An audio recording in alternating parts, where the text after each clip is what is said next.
Some days you have it, and some days you don't. Some weeks the gods are in your favor, and others, the wind blows against you. But as Steve Prefontaine once said, the best pace is a suicide pace, and today is a good day to die.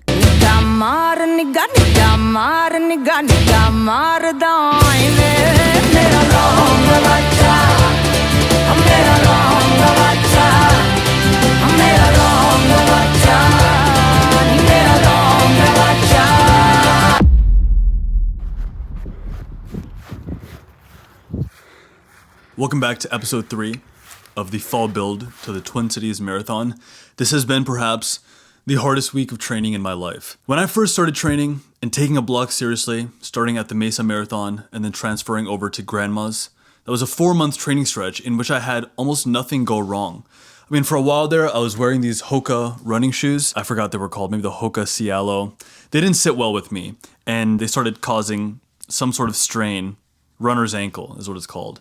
And so I switched out those shoes. I found Saucony really worked well for me. And since that early week of training in that, spring build, no injuries, no strain, no struggle. I realized that after running Grandma's, I took to the pavement far too soon. Just 2 days after Grandma's marathon, I think I did like 12 miles at 7:20 pace, kind of pushing it. And I just didn't anticipate the wear and tear that would happen on my body. After that race, I really hurt myself. And so I've been struggling with some knee pain and some hip pain ever since. And I think it really comes down to just how I handled myself a few days after my last race. It was starting to creep in a little bit, this knee pain and this hip pain. But because of the July heat, I've been feeling it even more substantially. And for a while there, I was able to just work through it, run through it.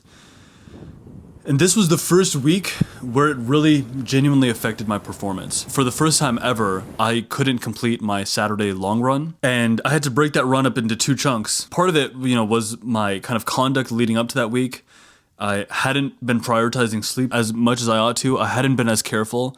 And so just these little things got in the way where maybe diet, it could have been cleaner. I could have had more anti-inflammatory foods to recover better. Sleep was a big thing. And then running in the heat, for some of those runs, I just didn't wake up early enough to basically run out of the sun, run out of any sort of heat stroke. And then, of course, stretching and mobility and foam rolling, I never do any of that stuff, Really what I love is to feel like I'm... What I love about running is 2 things. I feel like I'm gonna die, which is a great feeling for me because it makes me feel alive afterwards. And number 2, it is undeniable proof to myself that I'm someone who does what I say I'm going to do. And that rebuilds a lot of courage inside me. I think secretly that's why a lot of people do races in the first place, because you go through that and you just realize I am someone who, at least on this given day, I can wake up and do what I said I would do. And when you follow a program, when you do things tightly, it gives you that sentiment. Just like how every Monday I sit down to record a video. If I don't do it, even if a script isn't fully ready or something, if I don't sit down to do the work that I told myself I would do, things fall apart. And so the idea I want to cover in this week's video is do the best you can. And it really comes down to despite the niggles or the... By the way, niggles is a word I would never use in the past because it sounds so gay.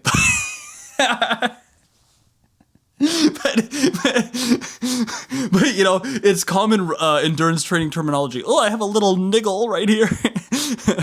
I'm gonna just leave all this in there, bro. Leave it in the video. Yeah, it's the reason we do these things is to prove to ourselves that we're people who can do what we say we do. There's 4 big ideas I want to cover in this video. And the first one is this: unlocking your movie star timeline. Back in the day, about 1.5 years ago, my old business partner and I, we came up with this concept known as the movie star timeline or the rock star timeline. And that is to say, when you do the right things in life, when you especially do the things you say you will do, then you unlock the movie star timeline. That's when life starts to feel like a movie. Things become exciting. It seems like the universe is bending to your will. There's progress, there's momentum. You can impact the world with your energy because you're putting energy into something and something's coming out of it. And, we would talk to you like, what unlocks the movie star timeline? I'm a big believer in, sounds kind of hokey to people who are maybe just from the running channel itself. I'm a big believer in sexual discipline, like semen retention. I'm really into not jerking off. And despite basically being a man of the world, being a man of industry and logic, I have found that discipline, basically having any kind of purity of mind, it unlocks the movie star timeline. The world just magically starts bending to your will. Probably one of the most powerful things. Sobriety. For me, if I stay sober, it keeps that movie star timeline running strong.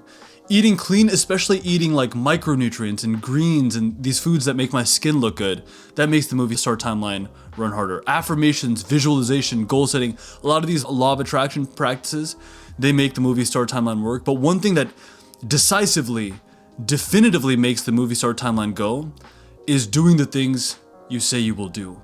Even if things are imperfect, or especially when things are imperfect. A big part of my revenue stream and income is helping other YouTubers grow their own channels. Even though this channel here is quite small, I have a main channel called Captain Sinbad, which has done decently well. And I often tell people, sometimes making a YouTube video is kind of a spiritual thing, where on those days where everything's going wrong, maybe your battery's dying, the camera isn't setting up, or you haven't figured out the script as tightly, you're traveling, you're unwell, if you can get yourself to make the video anyway that day, or to do the work of content creation that day, despite how things are going, then it's almost as if God recognizes like that you're a real one, basically. And so you get rewarded for that. You get blessed for that. And I find that to be true across the board. When you do what must be done to the best of your ability, it is one of the most powerful ways to unlock that movie star or rock star timeline. And I really had to prove that to myself this week with running, because it has been like, I feel as if I caught no breaks with how hard training was. One, the heat has been rough. I think everyone's been feeling that. In July, the heat is very brutal. Secondly, I sort of pride myself on being so robust. I try to let very little slow me down in life.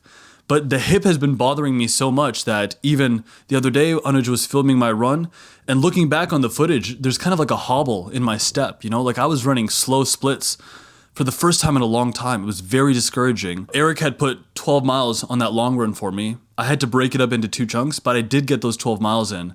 But it took everything for me to get that done. The next day, I was debating, should I even go on the track, or do I need to give myself a rest day? Do I need to give myself some recovery?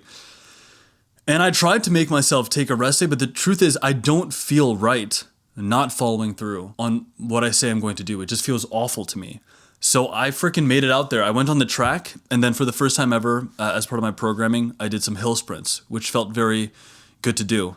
And finally, I've been taking on some endeavors to basically like recover more, like foam rolling for the first time and whatnot. But it really got me thinking this week.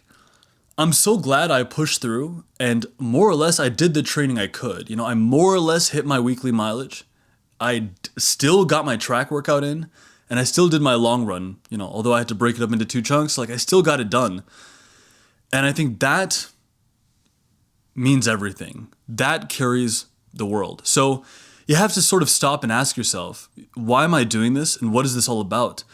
And what are the things that I need to do to ensure that the movie star timeline keeps running? For me, even this channel, it's a little bit of an act of faith, but I feel a potency behind it. At least for this season of my life, I'm meant to show up on this channel and sort of not even follow through on a lot of what I talk about, or the strategies I have used to grow my main channel, which is like market research, figuring out what works, being really, really anal about the title and thumbnail and the sharpness of the edit. My whole kind of ethos with this channel right now is I just need to say how it actually is without any pretense, without any of the bells and whistles around what it takes to grow a YouTube channel. This is the truth of how this week went, and this is the truth of what I've been working on. So that's the first idea. What are the things that you need to do to unlock the movie star timeline in your own life? And what part does doing the work that you're supposed to do, what part does that play in making sure that timeline stays intact. This brings me to the second idea of the video. Do what you can, even when conditions are suboptimal. Because even if you didn't follow through on your disciplines, you know, or like I kicked off that first principle talking about like things like semen retention and law of attraction and, you know, having everything be perfect kind of like from an energetic point of view. But what about those days, like let's say it was your friend's bachelor party or something, and you did have a few drinks and you're hungover the next day. You know, I find that if you're hungover, either like literally or metaphorically, those are the days where it's so important to do something anyway and to do the best you can anyway. I have an experience that I had in Hawaii. This was almost 2 years ago at this point, where I was on a light run and I was running through Waikiki Beach, like the shopping center. It's kind of like a very bougie place. And I kind of fell on the curb and I hit the pavement pretty hard. I dropped my water bottle and there was this old couple in front of me who became very concerned. They're like, "Oh my gosh, are you okay?" I took a second and kind of like knocked the wind out of me for a second to take that fall, but I realized that I was totally fine.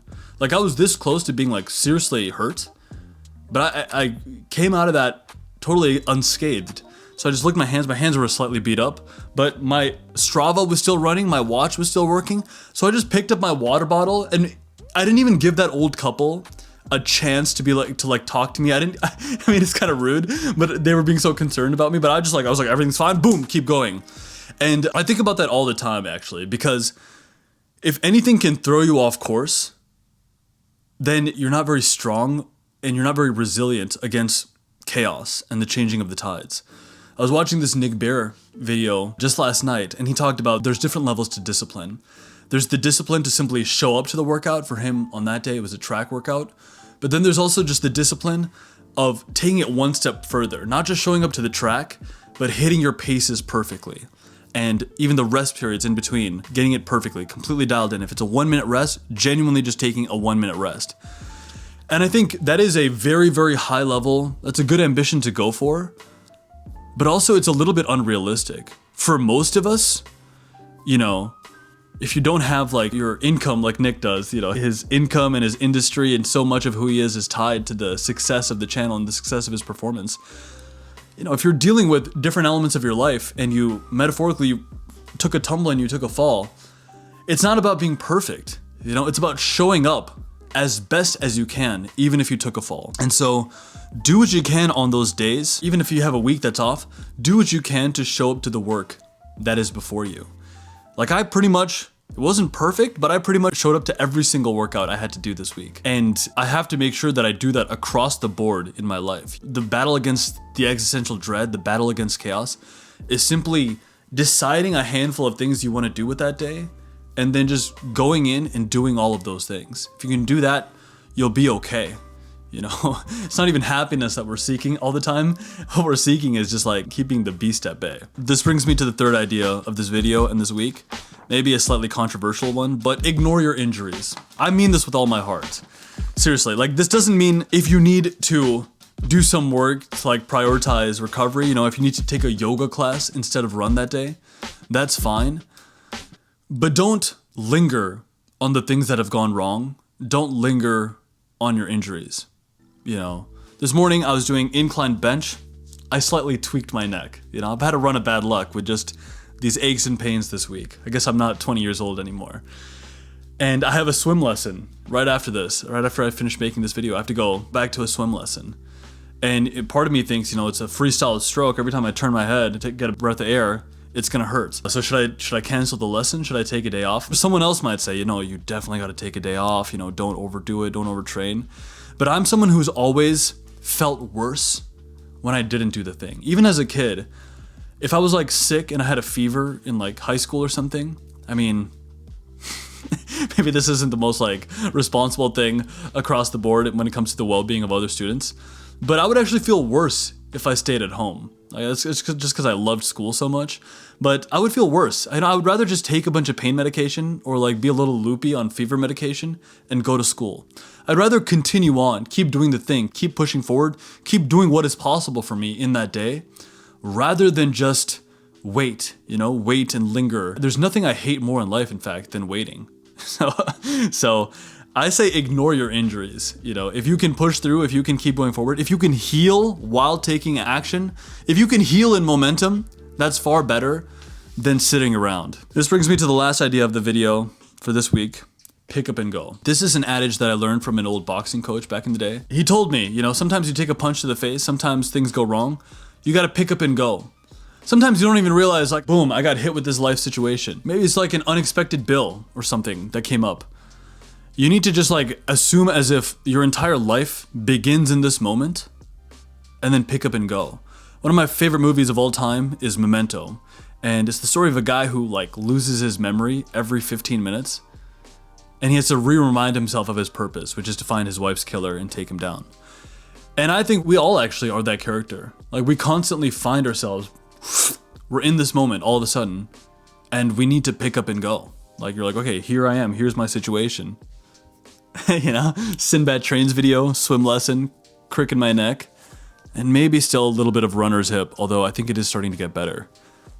Who gives a fuck, man? Pick up and go. Like, you're here now, do what you can from this moment, and go forward. And so that's been this week. A 12-mile long run, broken up into 2 chunks, a bunch of easy runs in the sun, a track workout that was 6 800-meter repeats, and some hill sprints afterwards. And despite what happens, or how things proceed, or you know what might be on the docket, I won't stop moving. And I would say neither should you. We'll catch you next week.